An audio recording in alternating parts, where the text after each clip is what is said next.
Megan's on. Yay, yay, yay, Tamara. No, it wasn't your computer. It's really windy here.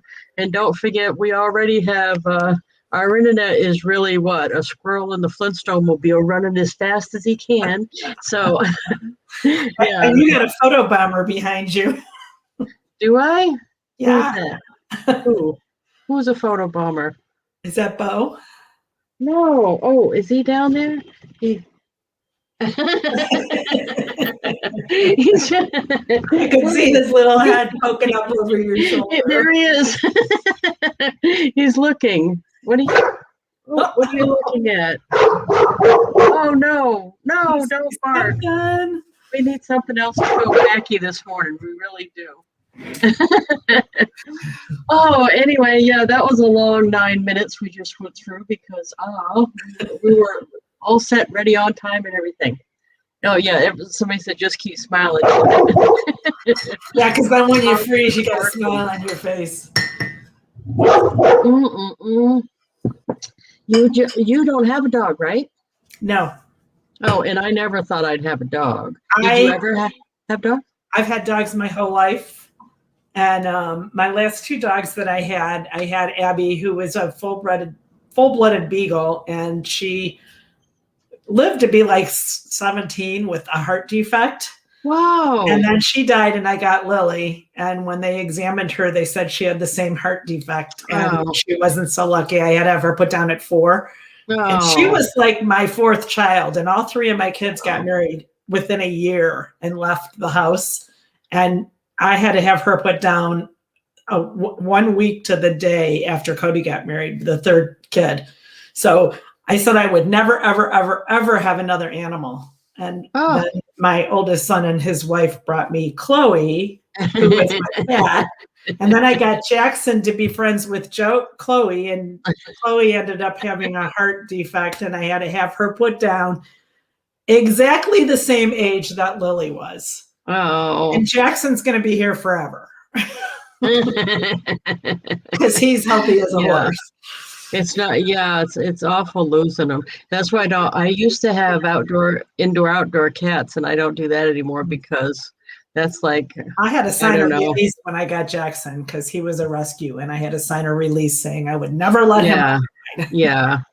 I guess I didn't know any better. I guess I'd always had indoor cats and I didn't know any better, but it was like feeding the wildlife up here because they didn't have a very long lifespan because they always would disappear. Yeah. So yeah, we're using the same cup. You got the one. We call this the naughty cup here in our little village of Monday Morning Madness. This is the naughty cup. It's my every morning cup, either this one or the white one that you have. Yeah, we are naughty cups. Yeah, I don't know about you. I like to play up that angle really because I'm driving a minivan. I want to be a little racy. I want to be a little bit exciting. I want to have something. You know what I mean? I don't get to be naughty that much. I mean, I'm in a minivan. So yeah. So anyway, I got your book way back. You launched it at a fun time. Was it last June? Yeah. Right in the of course that probably was good because so many people pandemic project. So many people were staying home. You probably had more. I had more readers back then, that's for sure, because people had nothing to do. Yeah, you gotta get this if you don't have it. This is awesome. It's available. It is the best place to get it on Amazon. Mm-hmm. The best place to get it's on Amazon. Yay! Yep. And if you don't get the title, if you don't remember the title, screenshot me right now and you'll get it. But also, I searched by your name and found it. So yeah, you can do that too. Yay! Awesome. But if you don't mind, tell us a little bit about that. The book? Yeah. It kind of came to me when I was married, and my husband just decided one day he just didn't want to be married anymore. Well, found out later that he had a girlfriend on the side, and I was clueless. And I started hiking, and I found the Cleveland Hiking Club, and it literally saved my life. Like every mountain I went up, every hurdle I had to get over in my life, And I've been through a lot of them, and I'm sure you know that if you read the book. You know? Right. But you didn't just go, well, now the marriage is over, I'm going to start hiking.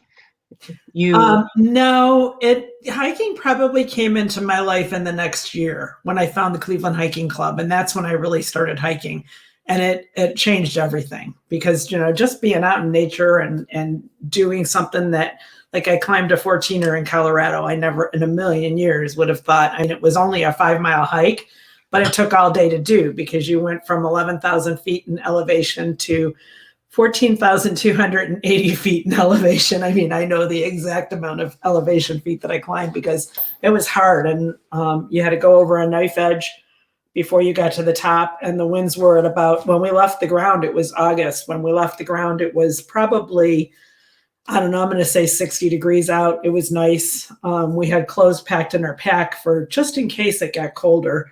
By the time we got to the top, it was 23 degrees and 40-mile-an-hour winds. And I didn't have enough clothes in my pack, but I was not going to go all that way without going to the top. So I had like these little thin gloves on that my hands were freezing to my poles, and went on our hands and knees across the knife edge because it was so windy. And I never thought I could do something like that. But, I got to the top, and you get to the top and you look around and you just, the average person that won't do something like that will never see that view. And I kind of decided to start writing the book at around that time. And it was actually, the original title of the book was going to be Flip Flop Freedom, because after I got done with the hike, I couldn't wait to get my hiking boots off and put my flip flops on. But then somebody it was Ken Dunn. I don't know if you're familiar with him. I know Ken. Yeah. I know Ken Dunn. Him and I did a coaching session together one time, and he said, he had read my book and he said, your book is good, but the title sucks. And I was like, what do you mean? I thought long and hard about that title. Jackie Omer was the one that helped me come up with that title. But he said, but at that point, I didn't have the hiking in it. And he said, it has nothing to do with hiking. People won't know what the book is about. And he said, and he just off the top of his head went, the first mile is the hardest. And I went, oh my gosh, it's perfect. I mean, it's perfect because it is. The first mile is the hardest in everything that you do, whether it's a hike, before you get your muscles warmed up and start going up that mountain. Like if you take off right up the mountain, it's hard because your muscles aren't warm. And then all of a sudden it just becomes easier. And with anything, a divorce, the first few weeks is the hardest. And then after that, you start learning to live life again. You start learning to be one instead of two, and cooking for one instead of two. And it's the hardest is that first mile. So yeah, that's a funny example because when you were saying that, I'm like, you learn how to be fabulous and free. And no. I'm sorry, but I'm like hashtag team single. That is like, I didn't know I was so fabulous at being single. It is my thing. I mean, it is my thing. I totally agree. I never in my life have been, just me until now. And I love it, Yeah, this is so awesome. And there's no voting. It's like, well, I want to do something, buy something, earn something, go for something. Right. There's no voting. Yep. I like that. I don't have to convince someone else. I don't have to convince someone else how great it is. Yeah, I don't know. Yeah, no, Ken, God, he's sold, with him and his stable of authors, have sold gazillion books. Yeah. That's great. Yeah. And Ken and I go way, way back to the days of Olive Water. That's, I think, how I met him, was in that company a gazillion years ago, but he's it's funny, I don't remember where I met him the first time, but I ran across him, and matter of fact, he helped me out. He made me feel so much better. I ran across him at the Ambitious Women's Conference in New Jersey, like, I don't know, 4 or 5 years ago. And when I ran across him, he must have the memory like a steel trap, because he said, oh my God, it's Lisa Wilbur. And the person I was with was like so impressed. And I'm like, oh, this is awesome. So, you know what I mean? I'm like, wow. I don't know how he knew who I was. I have no idea. I met him before that, but no way could he have remembered that. So I don't know. I have He no does have idea. a memory. I mean, I rehooked back up with him probably after 20 years, and we saw each other online somewhere, and he messaged me and he's like, well, what are you up to? And I said, well, I'm writing a book. And he said, oh, I just so happen to own a publishing company, you know, and he ended up helping me with it a little, but I ended up going back to my original publishing company, but he gave me my title, and it's in my book, you know, That's awesome. you know, that's really the most, you know, the first thing people see. And that was all because of him. He's the one that came up with that just off the top of his head. You know, and he during his he did a presentation, and he and it was funny because I was at that conference, and my idea was, when I go to conferences in my main company that I've been with for 40 years, and I've been in a lot of their stuff, so everyone knows who I am. I wanted to go somewhere where no one knew who I was, so I could, I don't know, have a different experience, I guess is how you look at it. And so then he's saying, like in the middle of his thing, he said, did you realize you had one of the top earners in the industry sitting here? And he's going on, and he's saying stuff. And I'm thinking, oh God, I think he's talking about me, I think. And then he said my name, and I went, oh, is she here? And I was clapping like everybody else. I looked around like, oh, looking like everybody else. I acted like I didn't know who else. So nobody at my table even, no, we're all just looking somewhere else. Yeah, she must have gone to the ladies' room. Yay! No, I don't know. That's weird. So, but it was a nice compliment. It felt good, but I wanted to be anonymous for a change. I don't know. That seems weird. But once in a while it's fun. Yay! Right. So, you know that one, I think actually the last convention you went to probably is the last one I went to. The company we're both in, yeah, no, that's right. The company we're both in, the one in Vegas, wasn't that the last one? I believe it. Live. That was 2019. Yeah. That's last one I went to. Yeah. You know what's funny is the thing that I like most about conventions, you're going to laugh, besides the giant big name speakers, because we saw Bob Proctor and Les Brown on the same stage live. Right. I mean, that was mind blowing. I love that. Right. But it's the music. It's always the music. So now even when I hear like Imagine Dragons, when I hear those two songs that they played so much at the convention, I've got them on my playlist and stuff, but I think about sitting in their room and hearing the pulsing music from them giant speakers. I know. And I get back in the mood. And it's like you can run to the bathroom and you still, you don't leave that music. It's so good. I think that's why it's so important to go to that kind of stuff. Because I can listen to that and get that feeling I had then and want to conquer the world again like I did then. You know what I mean? Kind of bring back the feeling that you had while you were sitting there, because I know I was just maybe 20 feet back from the stage when Bob Proctor and Les Brown were speaking. And it's like, where, you know, to go to one of their things, to be able to sit there thousands stage. Oh yeah. You would never be able to do that. You know, well, you'd be paying thousands of dollars, and we didn't do that. Yeah, that was fabulous. And you know what I thought was cool is Charlotte saying YMCA music. Yeah, it's kind of like that, where it's all at least 140 beats per minute, all of it. But I love that. But Bob Proctor, he was 86 when we saw him. He's still going right now, by the way, 86, and he stood up there fully dressed for the show and did 2 hours. Really professional. I don't even think I saw him drink water.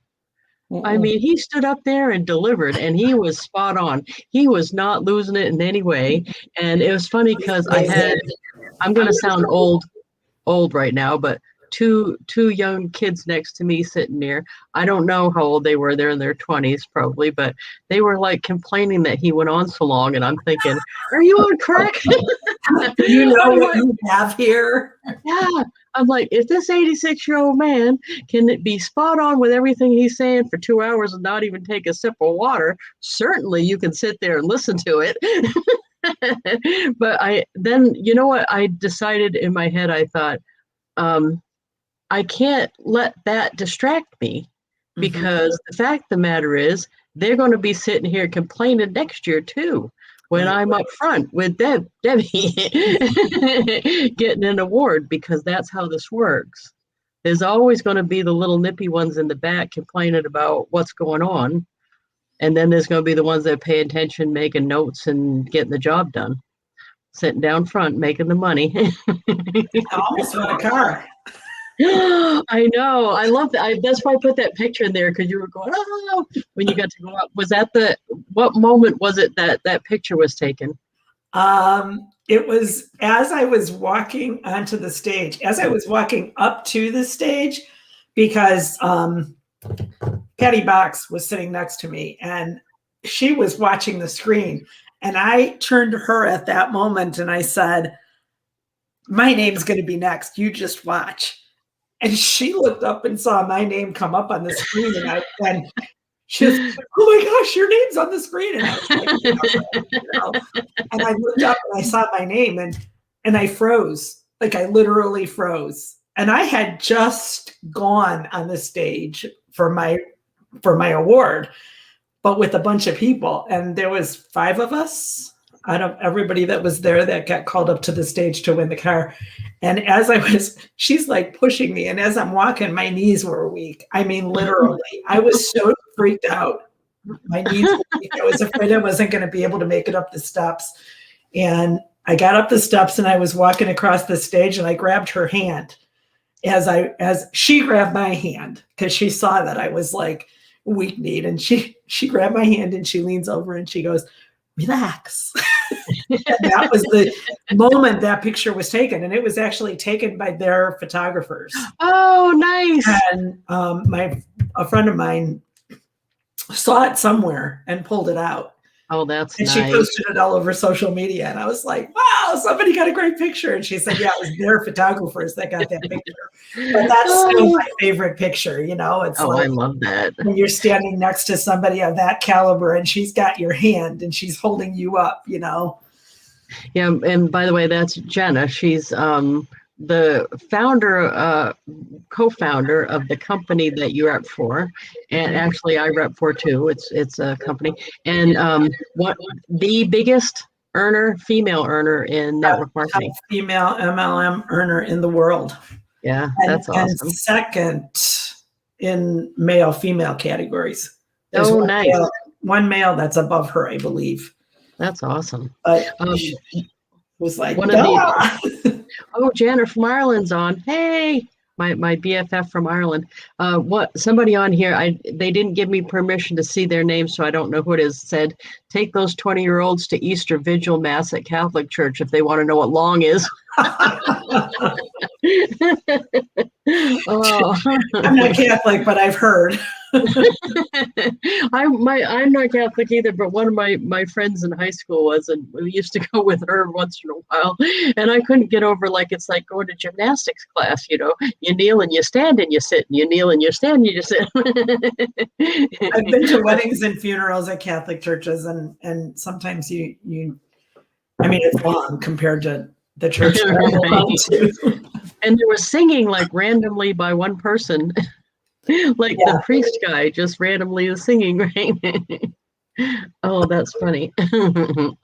Oh, so anyway, is that it's me. Somebody said it was me, Lisa. So it was Janet that did the comment about the Catholic Church, I think. It's hard to tell because when you use StreamYard, they don't necessarily put the person's name unless they go to that StreamYard.com/Facebook and give them permission. So there's a lot of Facebook users in the comments. Hi, right. Lisa. Yeah, that's Charlotte said, try going to Catholic wedding, they last forever. Well, supposedly the marriages are supposed to last forever. That's probably why they want to give you a taste of what's to come, right? Right. Oh, it's Julie Miller that said that. Thank you, Tamara. Oh, that's funny. Oh, and Jan is listening though. Jan and I went over to to speak for the company the main company, my core business. I went to Ireland to speak at an event there and met Janet, and we've been like best buddies ever since. Isn't that fun? I don't know. That's neat. It seems so exotic to have friends in other countries. Oh, yeah. Well, that's kind of you've been in more than one network marketing company. Me? Yeah. I've been in many. Many, right. And you do more than one at a time sometimes. Sometimes. Yeah. I'm trying to get pretty focused right now, but I have done more than one many times. I don't know how you feel about it, but I'm almost like I have usually a core one that is my main money earner. Mm-hmm. And then my others just like it's the sun and the planets that orbit my sun. So usually they somehow feed into the main one. That's what I like to do too. Yeah. Where they're like tools. Like I just found another really, really, really cool tool that I was actually a part of many, many years ago, and it's got a different name right now, but the same guy as the president. And somebody who's in my core company, I was watching her, and we started talking about it, and I'm going to implement it. It's one of the companies that has an autoresponder and a conference room and this and that. Oh, nice. And the price is like you'd spend $400 a month to get it all, and this is well under that. So that's the kind of companies that I like to do, like the tools, like. So at least they're not competing. They're not competing, right? Like you wouldn't want to do 2 makeup companies, or 2. Right. It just seems right. It just seems anti-productive to do one that's So even I think a couple of mine do have some overlapping, but they have enough not in common, and I just concentrate on the stuff that's not in common. But overall, where I got doing that really is like Nikki Keohoho from the Direct Selling Women's Alliance or World Alliance now. She always said, if you have to buy stuff, try buying in your own industry, buying in direct sales. So I try to look for people that are in direct sales or network marketing when I want something. Too. Yeah. And then if it's something that I use all the time, I'm repping for it. I'm going to get a discount. So I do. I always get the discount every time. I mean, if I find something that I like, like the vitamins that I take, I'm not going to buy them retail. That would be silly. Yeah. Be an affiliate. You don't have to promote everything, but. Right. I don't know. I think it's just a fun way to do things. Anyway. I think it's fun.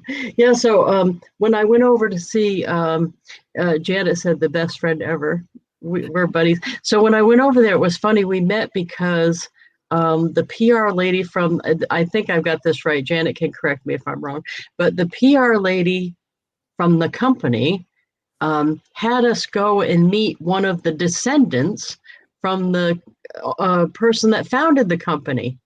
And we went to where that person, the founder of the company, lived. Now, why it's a big deal is because that particular company is 135 years old. So the roots go way, way back. And this was a descendant.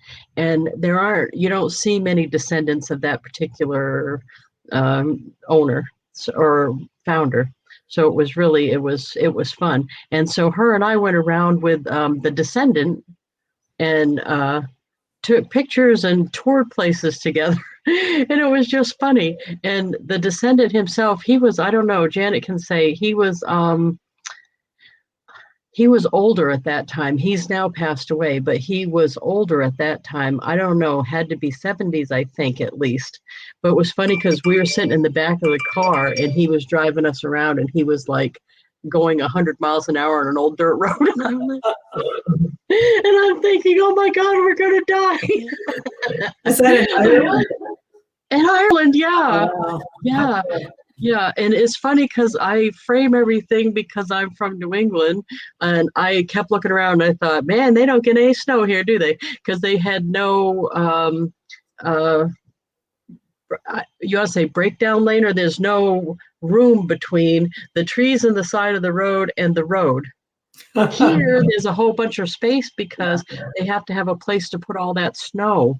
And there they don't. So you're sitting there and it's right, there's stone walls right there. So it was like, we're going so fast for this type of road. But we had a lot of fun, and I've been over there since then too. Wow. I'd like to go again. It was awesome. We had fun. So, Or I've already to go. where have you been overseas? I haven't been to too many places. I'm surprised you haven't been with some of the companies you've been with. No, I met you on a cruise, so I know you've been some places. I was going to say that. It's so funny because you and I reconnected through Christine. We reconnected through her years. That was 2008. And I kept saying, I know that I've met you before. And we were talking. It was very late, and we were talking one night, and you popped up with a picture of you and Jackie. Yeah. And I said, I took that picture. I remember taking that. That was funny. Yeah. Yeah, we were on it's a big industry thing that's been going on for years. It's Art Jonak's cruise.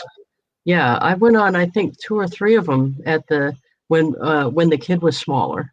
So you know what's funny is I liked going on those, but 2 or 3 was enough for me. I actually don't. This sounds stupid of a reason, but I don't like Carnival. Right? Yeah, I like Royal Caribbean, which I don't know. Does that make me a cruise snob or something? I'm sure. I'm not a big cruise person. Period. I've never really. I have a bit of claustrophobia and being on a ship, and I also have a very healthy respect for the ocean. I got caught in an undertow when I was younger and literally almost drowned. I mean, I was slammed on the bottom. I was skinned from here to my stomach, and I kept getting tumbled, and I didn't know which end was up. And I tell that story, and I say, I think God just reached down and grabbed me and pulled me out of the water, because I would have not been able to do that myself. So I have a very healthy respect for water, and when I can't see the shore, I get like nervous about it. I'd much rather have my feet planted on solid ground and not have to worry about the water. Well, I think that's what I like about the Royal Caribbean over Carnival is the ships are huge. You almost can't even see the water. Oh yeah. I mean, I go on the big giant ones, the big giant ones. Like Allure and Oasis. When I saw them making Oasis, I was watching it online as they were showing all the progress of them making it. Yeah. And I swore I was going to get on that ship. And that was the first big giant one I went on. Mm-hmm. And it's just hard it's like being in a giant building going around. You'd have to work hard to get to touch the water. Mm-hmm. I mean, you really have to. So I mean, it's giant, and that's the way I like to do it, is go on those big giant things. But the only way you'd really get to touch the water is if the boat went down. Oh well, no. Or you get off and go around to and touch it somehow. Right? Yeah. No, I don't. It's not that they can't sink, but they've got that figured out pretty good. You'll notice there hasn't been any sinking, right, for a long time, especially not over here. I tell my kid this because the kid gets nervous about stuff because they read stuff online. I'm like, by and large, killing passengers is bad because they're customers. You know, killing customers is never a good thing, and companies avoid that really. So, with Royal Caribbean, Carnival is supposed to be known for their kid program. But the reality is Royal Caribbean either spends more money on it or something, because their kid program is bar none. I mean, it's awesome. And when we were going at least once or twice a year, because it was the kid even asked to go because it's the perfect thing. I get a break because I don't at home. I'm single. And I just bring them up to the play thing, and the kid loved it. I thought the kid wouldn't go when I first went. You know what I mean? I thought, I've seen this happen at daycare where you bring them and they cry. And then that's not what happens. So they have activities and stuff for them throughout? Oh my God. They have like a whole end of one deck of the ship. That is the kid thing. And you go up. Matter of fact, the first time this happened, I was afraid the kid wouldn't go. So I went up and were standing at the thing, and you could see in the background, they had these like 18 jumbotrons, and every kid was playing a game. And then they had even the little tight cars. They had a fleet of them in there. They had everything and huge amounts of everything. And the ratio of counselors to kids was like 3 to 1 or something. So they Wow. would come right up and take their hand and start playing with them and everything. And my kid was short still, so I was filling the paperwork out, and they give you a walkie-talkie, and the kid was looking underneath, and I could see the kids ahead of me, what they were all doing, and I was wondering if that would happen. The kid didn't even say goodbye. As soon as as soon as the kid could go, they're like, "Wah!" And they're like running. They can't really get lost or kidnapped or anything like that. No. You're right. Well, and they're very, very strict about who's coming and going. But what was funny is when I went back to get the kid, every time the kid would be playing and having fun, and then they would see me coming at the railing. And it doesn't matter if I was gone 8 minutes or 18 hours, the kid would look up and go, "No, why are you here?" And act like it was horrible that I was picking him up.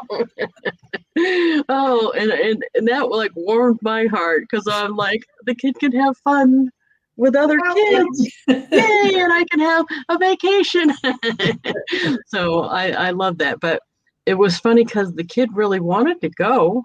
I got a call from they still kid me about this, down at Sugar and Spice, the preschool, and the teacher called me, and she was kind of giggling, and I said, "Oh, what's the matter?" And she said, "Well, your kid won't stop crying." I said, "What's the matter?" And she was kind of laughing. I thought, "Well, that's inappropriate." And she said, "Your kid said he needs to go on a cruise." That he's crying because he hasn't been cruising. I'm like, "Oh wow, that's kind of spoiled, really." Oh, so you have anything planned for traveling when we do get going again? Probably not anywhere outside of the United States. I mean, it really just depends on what kind of guidelines they put on that. I would really like to go back down to Key West again. That's like on the top of my bucket list. I've not been there in like 10 years, and it's probably one of my favorite places to go. And I'd love to go hike the Grand Canyon, go down to Banner Ranch, hike it and come back up. My daughter-in-law, when my son and daughter-in-law first started dating, she was going with her dad. They were going down to Grand Canyon they were going to do rim to rim, and they did do rim to rim. And they wanted me to go with them. And at the time, it didn't fit my schedule, but I really, really want to go. And now it's never going to fit her schedule, because they open the pizza shop and they have 2 small kids. And they're, we celebrated our Easter yesterday because everybody, it's funny because having 3 kids, well, my one son, I haven't seen his 3 kids, even though they live 10 minutes away from me since the pandemic started, because they're on that side of the fence where they don't go out. They don't want anybody to see their kids or anything like that. The other one we see, I have them over here twice a week, and we did our Easter yesterday because Tiffany's family lives in Zanesville. Mm-hmm. So we've been trying to get together and figure out even just when to do Easter. I said it's going to be really difficult to figure out when we can go to the Grand Canyon, Well, the kids are going to grow up faster than I was thinking, as you already know, because you have kids too. Yeah. It's gone by pretty fast. It does go by fast. The thing that amazes me / scares me is how many of the moms, I went into this, I adopted those, so I don't know if that made any difference, but I went into this wanting to preserve my identity as a person, because I see too many moms not do that. Mm-hmm. And then the 18 years or 20 years or whatever goes by so fast. It's not that you're not a mom after that, but it's not your full-time job to monitor the other person after that. So then you need to have your own identity still. Yeah. And I went in wanting to preserve that from the start. Mm-hmm. Where I see other moms, I'm surprised that like they stop earning money. They stop having their own interests. They stop having their own friends. And I think that's a shame. I think it's a strategic error. Is that how you feel about that too? I totally agree. As a matter of fact, I'm working right now on, and once I get out from under selling my house and stuff like that, I'm going to go full board with this. I'm going to start a podcast. I've actually recorded my first 3 episodes, but it's not out there yet. And it's going to be Work at Home Grandma, because nice. I totally feel that, especially when people have grandkids, that they do become lost in everything. Like, and I can totally see it happening. And I not only, I was a paralegal my whole life, and I decided last August to retire from that because I was laid off in the beginning of the pandemic, and then I got called back in August, and my kids, 2 of my 3 kids and the one daughter-in-law opened up the pizza shop. And I knew it was going to be opening in January, February. I knew I was going to be an integral part in that, which I'm their main counterperson right now. And I just said, I'm not going back to the 9 to 5. I can afford to leave. You know, my business was making enough money where it supported me. And then, you know, I'm working at the pizza shop now and making decent money there.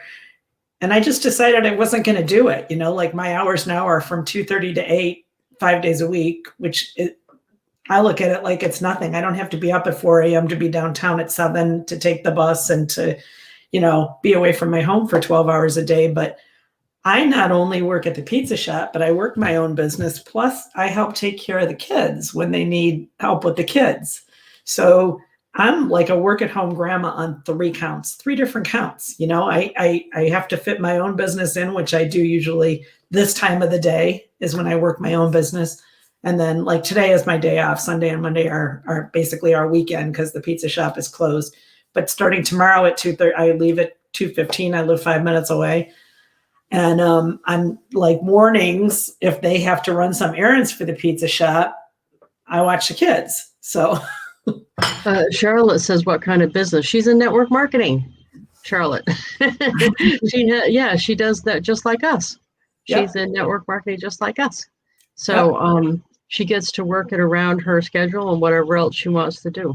Mm-hmm. So, yay. And you're working at the pizza place more like supporting your daughter and being supportive, right? Yeah.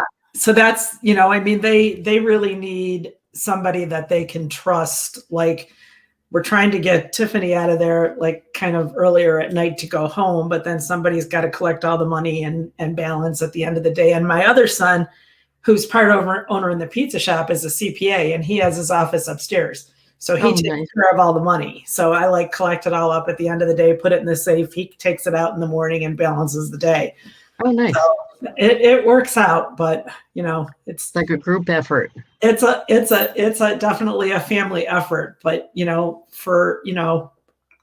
when I think of grandmas, like when I think of my mom, well, she had juvenile rheumatoid arthritis, so I don't ever remember her really being healthy.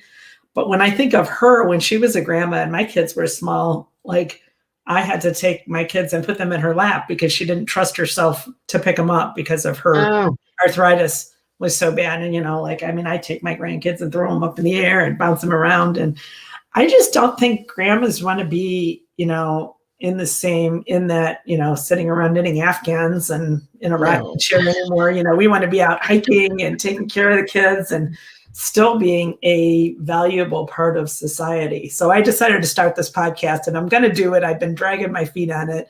I've, you know, kind of done my first 3 episodes, and now we're ready to launch, but I have to wait until I'm in a position where I have the time to at least focus on, you know, like an hour a day to do episodes. Well, I hope you will go.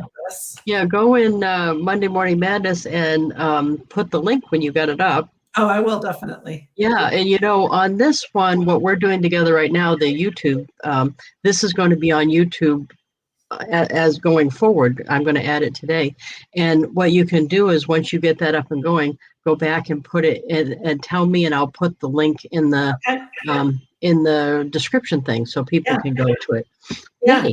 And I want to do the same type of thing, you know, interviewing women, because there's so many women out there who are successful in their own businesses. And you know, I think it's, really just an inspiration. I mean, look at how many people you inspire, I mean, just to go out there and know that it can be done and people do it.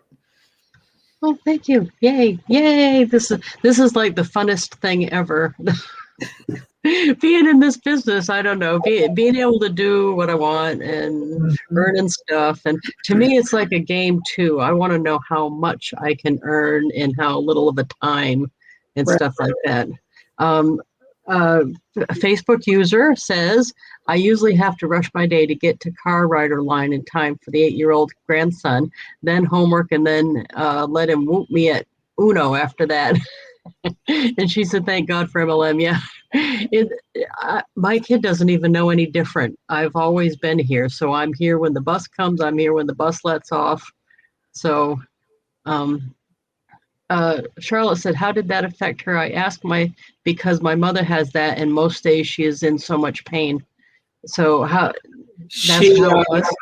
I don't remember my mother ever really being healthy because, of course, she's had it since she was a kid. And she passed at 72. I was on my way to pick her up to go to my boys' soccer game because I would pick her up and I would carry her chair in, and she would walk and sit in the chair. And she ended up, her systems just, she was taking so much medication. Her doctor told us after she passed that he upgraded her in April to a class 5 arthritis patient, which most don't even live that long because their organs just can't take it. My mom was still driving. She had lost the use of her right arm. So when she had to turn left, she would grab the steering wheel like this and go like this and let it go again. And she was just very strong-willed, and she did what she could do. Her favorite book was The Magic of Believing. And, she always watched motivational stuff. My father was an alcoholic, and she was very codependent, and she dealt with a lot in her life, So they say, though, that worry and stress is one of the biggest causes of rheumatoid arthritis. And she lived it her whole life. So I try to not stress out about things. And, it's hard sometimes, but it's like I go to sleep every night listening to Earl Nightingale, The Greatest Secret. I mean, I have it. Oh, I love that one. I have it set on my phone. I push play when I go to sleep, and I'm normally asleep by the time it's over because it's like a half an hour long. But I think that changed my life as far as worrying and thinking, it is the greatest secret. You can't let anything negative in, because if you do, my daughter bought me these bracelets. Probably they might be backwards. Oh, nice. This says my story isn't finished yet, and the other one says inspire. And then my little 4-year-old granddaughter made me this. I said they all match, so I always have them on, and it's just kind of to remind me all the time to not think. I lost a sister to suicide, and it's so prevalent now that you have to just really. My mom was an inspiration for me. I wrote a lot about her in my book, and those were like my hardest chapters to write. About her and about my sister. Knowing she was in that much pain, I think that would be inspirational for you, because I'd be like, if she wasn't willing to give up, I don't have the right to give up. She never complained a day in her life. She never complained about being in pain. She never complained about living with my dad and dealing with him. I was not the easiest teenager, and then my sister was 27 when she died. I was 20. She was 7 years older than me. After that, her life was really never the same. She kind of gave up, but she dealt with a lot in her life, and she taught me to be stronger and to make it through, and to know that there's always tomorrow. I mean, I have my semicolon on my arm to remind me that you never put a period at the end. I have 3 good friends during this pandemic that have committed suicide. One of them is my daughter-in-law's brother, who was on holiday. And it's just horrible. So you got to stay strong, and you got to be strong. And she really taught me that. Plus, she was a very strong Christian woman, and giving up is not an option if you really believe in God and that type of thing. One of the commenters said, "Love network marketing. If one company doesn't work for you, the next one will." Yeah, finding your fit, I think, is hard. And then also, we see companies either go down or change it to make it right, change their plan that's not user friendly or whatever, and all of a sudden it's not a good fit, or they suddenly decide to go a different way. So I don't know how you feel about it, but to me anymore, I have to be my own brand and Mhm. find what fits me, what combination of companies fit me, and just do my thing and give the best service. The thing I would say though is not to ever badmouth. Um, Obviously not your current company. Sadly, I have to say that because I see people do that. I have seen Don't run people down do your that current too. company, right? And don't run down the company you're not focusing on. And the other thing is, I wouldn't, if I'm moving on or doing other ones or whatever. You know who I got this from is Todd Falcone. Am I saying his name right? Yes, Falcone or Falcone. Falcone? Falcone. Falcone. He did a video saying, "Don't burn your check on the way out. You know, don't leave totally. Just let the checks keep coming, Right. and don't badmouth them. Just let it be, and then just move along to whatever your passion is. But you don't have to burn your check on the way out." Right. I think that's smart. That's That's smart. silly, you know. If you can collect Right. money for another 6 months and then they say, "Well, we're not going to pay you anymore," at least you didn't burn Right. any bridges. Right. And plus, I mean, things could get better or whatever too. So yeah, I think you're always better but to me, it always has to be what's good for, myself, my family, my income, because I'm the one. Yeah. I'm the only money earner, so I've got to look at that always, see what the combination is for me. Yeah. But yeah, I've actually done other stuff all along. I've never just done the one thing. And usually it's stuff like at the beginning, I sold business cards on the side. Mhm. I did speaking, I wrote books, I did that kind of stuff to generate income. Because to me, if I was going to do stuff, I needed to generate money doing it.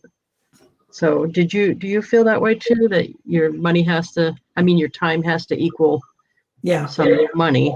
Yeah, that's why I said, like, if I'm gonna do, like, it really took me my whole life to find my company that I'm in now, and it's the first time where I really feel like, like it's a fit. Like my kids have always like looked at me like, "Oh, you doing another one? You doing another one?" And I've always made money with it because for a lot of my years I was a single mom, and it was always my fun money, my vacation money. I always worked as a paralegal, so that you know got me by as far as my living expenses. But MLM was always and there was some companies where I made some good money in it, but I was always working 12 to 15 hours a day, at my job, and it's hard to Right. Do that on the get side. up an hour earlier, but then you're like up at 3 a.m. and who feels like working then? I've always worked downtown and I've always taken the bus, so I had to go earlier. And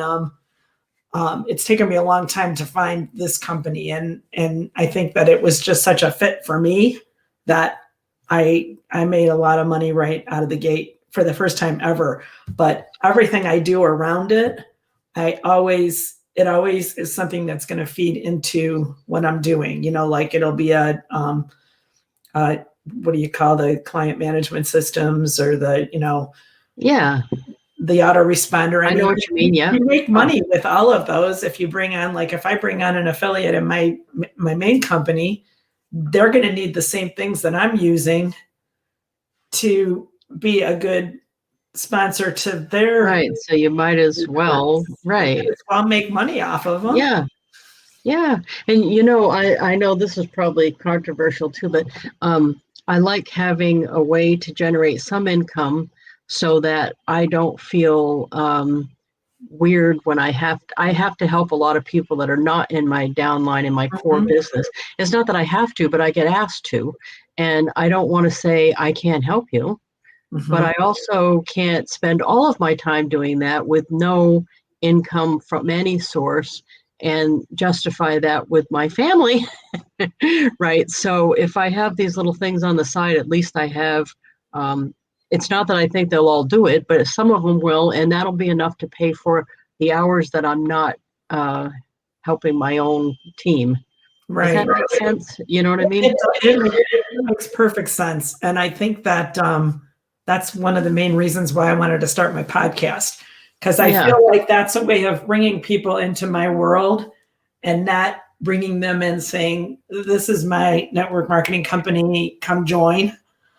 They could come in and get to know me through my podcast. Like I know, I forget what her name is, but there's somebody that I follow that has a podcast that works with an MLM company. And I watch her podcast all the time because it's generic and I love it. The MLM company that she works for conflicts with the one I work with. But if I wasn't with the company, I would be joining her because I love her whole philosophy. I love what she talks about. I love, I love listening to her, and I would definitely be joining her if it wasn't for the fact that I'm in my own company, because I'm pretty, it would be pretty hard for somebody to pull me away at this point, you know? And I've never really been in a position in MLM where people are looking at me going, oh, you really need to do this company because you're somebody who makes a lot of money and you could really make a lot of money with this company. I hate when people do that because me too. I've had people go through it right in my downline, and that's happened recently, and it's not fun, and it's not, I remember when I called you up and said somebody approached me about one of the sideline companies that I had, and I felt like, I can't recruit you. You're Lisa's person, like it wasn't even our company, and it was something totally different. And I just feel like that's just so wrong. Right. People anymore are going to go with whatever fits them. So I guess I just try to keep it, if somebody wants to wander off and do something else, that's cool too. Maybe it's a better fit for them. I hope they have a good time over there. You know what I mean? I don't feel that bad about it. I just think as a recruiting strategy, I think you're better off to go to someone who's not doing anything yet, because if you go after big earners, you're also getting their bad habits, usually. And they know how to do it better than you know how to do. And I love bringing somebody in who's never done MLM before. Yes, that has a free brain that you can basically say, this is the best way to do it. And they say, oh yeah, it is. And they run with it, Right, rather than right. That is funny. Oh, well, geez, this went by pretty quick, didn't it? I'll say. Once we got going. Yeah, don't forget to get her book. Oh, right in the middle there, because it is an awesome book. I'm not completely done, but I like the way I read like half. I have the attention span of a 6-year-old, by the way. I like the way you did, you have things to do in it. Yeah, it's like in a workbook style where when you get to the end of each chapter, there's a journal in the book where you can actually take notes and write things down, or you can go to my website and you can download basically the whole journal and print it off if you don't want to write. I know every book I read, I highlight. I want it to be right there, but I know some people don't like to write in their books. So I've put the journal on my website also, and you can download the whole journal and print the whole thing off. And Lisa actually gave me a testimonial for my book, which I'm very grateful for. She was one of the first people to read. I condensed most of it and put it into 40 pages, I think, and sent it to certain people to read. And Lisa was one of my testimonials. I love that. Jazz hands. I appreciate that. The other thing I wanted to say is one of my big mottos is you can be successful at anything if enough people know what you do. Mm-hmm. Do you feel? Yeah, I think that's true too. Yeah, that's my whole thing. And it's funny because I was thinking about it this weekend. My own mom. Oh, Debbie, what's your website where they can get the download for the Oh, book? it's debbiewood.com. Oh, debbiewood.com. That's easy. Yay. I should have put that in the rolling scrolling bar. But I'll put it in the description on the YouTube thing. But yeah. Yeah. This weekend, I was thinking about that because my mom used to have like a little store here where we sold some of our core products. And it's funny because I'm going through and she's marked the prices down, but price was never our problem here. It's that we weren't getting people in the door. It's too small of an area.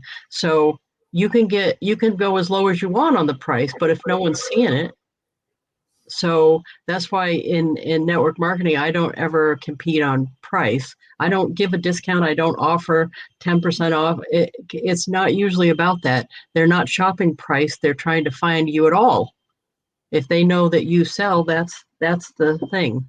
So That's my idea with the podcast, I think, is that the more you get to know yourself who you are. out there, the more Yeah. you have people listening to who you are and what you believe, like with my book, I mean, there's so many things in my book that people can relate to me with. If you've lost a sibling to suicide, you can relate to me. If you've ever had to put a dog to sleep, you can relate to me. If you've had a mother that has, rheumatoid arthritis, you can relate to On me. the whole divorce thing. The divorce thing. If you've ever been divorced, you can relate to me. I mean, somebody told me once there was a list of like 10 life-changing events in your life that some people you were hitting them all. On. I think I've ticked off everybody. You're hitting them all. Charlotte asked what caused my mother to lose the use of her arm. She fell down the basement steps. She was walking down the steps and she fell down and she fractured her shoulder. And because she never complained to anybody about anything, she went to bed that night with the fractured shoulder and didn't do anything about it. And the next morning when she woke up, she told my dad, she said, I can't take this pain, and oh, geez. Compared to the pain that she lives in, well, by the time she went to have it set, it was too late to do anything about it. And over time, atrophy just set in. I mean, I remember seeing her walking across the neighbor's yard. We had a block party 2 doors down, and she was walking towards me, and her arm was just hanging, and there was like no like bones, shoulder bones. Yeah. Wow. She still went, though. She still kept going. She was like the Energizer Bunny. She was an amazing. She was the first one up every morning, cooking us breakfast. She used to sing this song, that Tra-la-la Tweedledee song. It gives me a thrill to wake up in the morning when the mockingbirds trill. She would sing that song every morning and cook us breakfast. She dragged us. That's inspirational, though. I mean, all the things that she could have just gave up and she just wouldn't. Yeah. Nope. She refused. That is so awesome. Let anything get her down. Yeah, that is so awesome. Well, I'll tell you, I'll be thinking about her next time I have some whining going on over here. Yeah, I'm like, who am I to whine when somebody else is singing the Tra-la-la song when she's got all those things? Yeah, so no, that's awesome. Thank you so much for coming for having me. This was so fun. It didn't go by fast. It's like, gosh, where did that time go? Well, the first 9 minutes was me not having internet. That didn't help any. So, but anyway, thank you so much, and it was very valuable. Oh, you want to see Bo? Bo's here again. Whoop, where'd he go? Where'd you go, Bo? Bo! Oh, I see. There he is. He he knows when he knows when I get done with one of these. I usually take him back out, so he's like waiting for that. Well, thank you so much, and I will end this. Stay right there for a second because you go back to the green room. Okay. And thank you, everybody. Come back at 1. Don't forget we have training today at 1. Bye.